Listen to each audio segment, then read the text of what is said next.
Un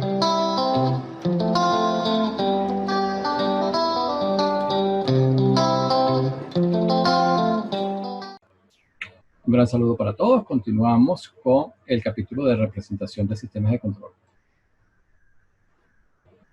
Y en este video, que les señalo que es un video adicional, este es un video que no todos van a justificar. Lo que mostramos es cómo pasar de la representación de estado por componentes a lo que es la representación de estado en forma matricial. Pues les repito, no todos necesitan la información de este video.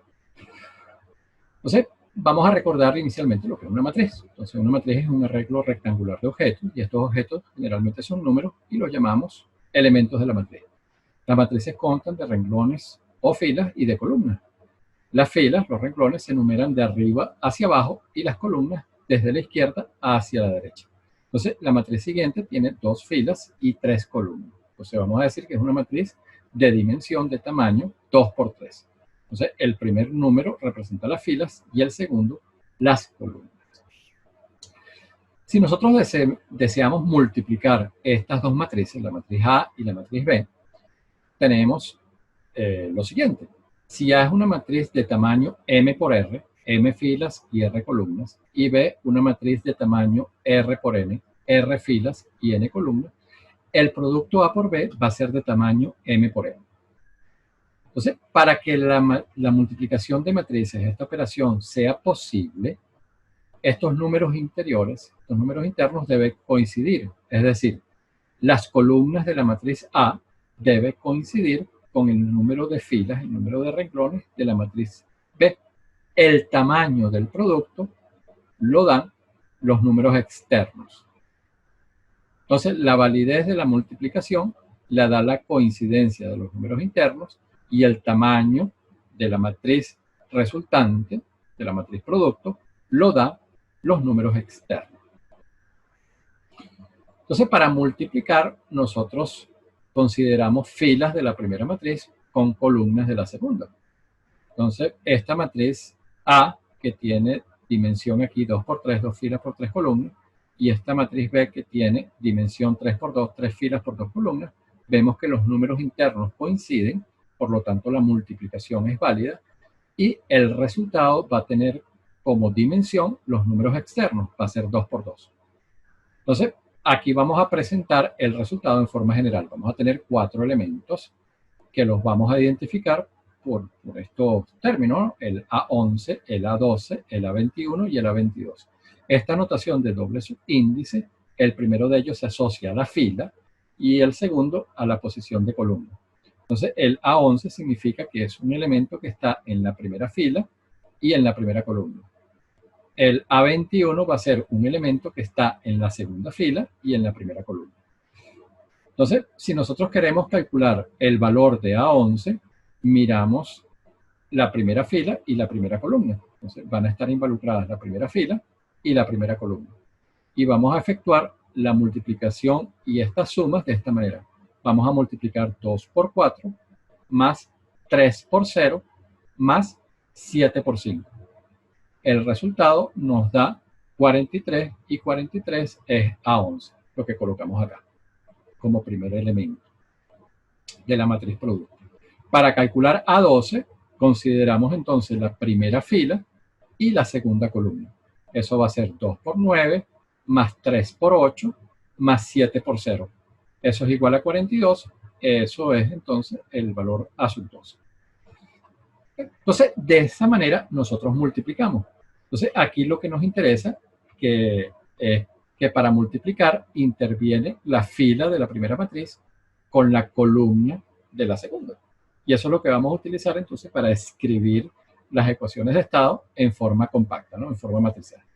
Entonces, aquí tenemos ya una situación concreta. Tenemos 4 ecuaciones diferenciales aquí de primer orden que representan la ecuación de estado. Nosotros queremos llevar estas 4 ecuaciones a la forma compacta matricial, x punto igual a por x más b por 1. Queremos identificar entonces la matriz A, la matriz de estado, y la matriz B, la matriz de entrada.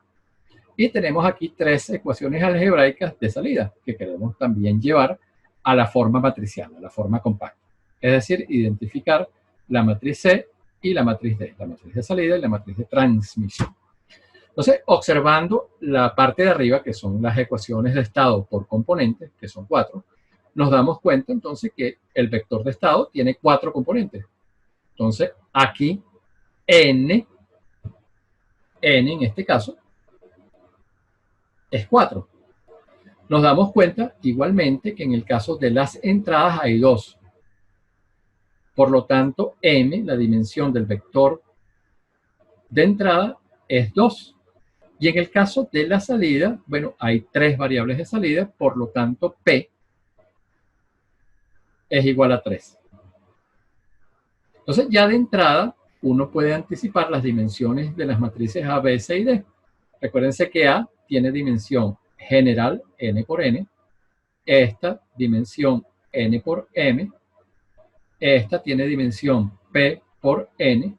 Y finalmente la matriz de transmisión tiene dimensión P por m. O sea que uno ya con antelación sabe que la matriz A es una matriz cuadrada que va a tener dimensión 4 por 4, n es 4. Esta va a tener dimensión 4 por 2, la de entrada. La de salida va a tener dimensión 3 por 4 y finalmente esta va a tener dimensión 3 por 2. Entonces, bueno, vamos a obtener esas matrices de nuestra forma compacta ya de las ecuaciones de estado. Entonces vamos con la primera parte, ecuación de estado. Ya vimos, ya anticipamos entonces que la matriz A, esta, va a tener dimensión 4 por 4, es decir, va a tener 16 elementos, y esta va a tener dimensión 4 por 2, 8 elementos. Entonces lo que recordamos es cómo multiplicábamos matrices, que intervenían filas y columnas. Aquí la columna la tenemos para hallar la matriz A, que es el vector de estado. Entonces, nos hace falta que aparezca la fila. Entonces, bueno, va a ser 3 por x1. No hay aquí término asociado a x2, colocamos un 0. El de x3 es menos 2. Y con respecto a x4 es 5. Para aquí, la matriz de entrada depende de 1 y no depende de 0. Entonces, de esa forma, recordando que multiplicamos fila por columna, fila por columna, es que nosotros podemos pasar esta ecuación, que fue la que acabamos de analizar, a la forma compacta, ¿no? Comenzamos a llenar las matrices.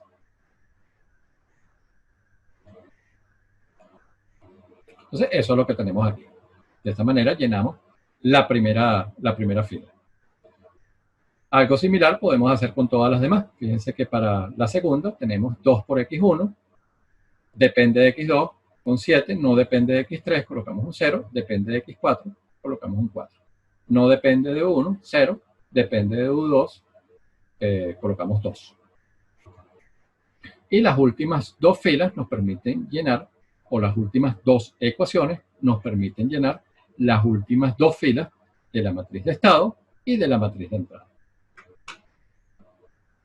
Algo similar hacemos con la ecuación de salida para hallar la matriz C y la matriz D, la matriz de salida y la matriz de transmisión, que ya nosotros sabíamos que esta tenía dimensión 3 por 4, 2 elementos, y esta tiene dimensión 3 por 2, 6 elementos.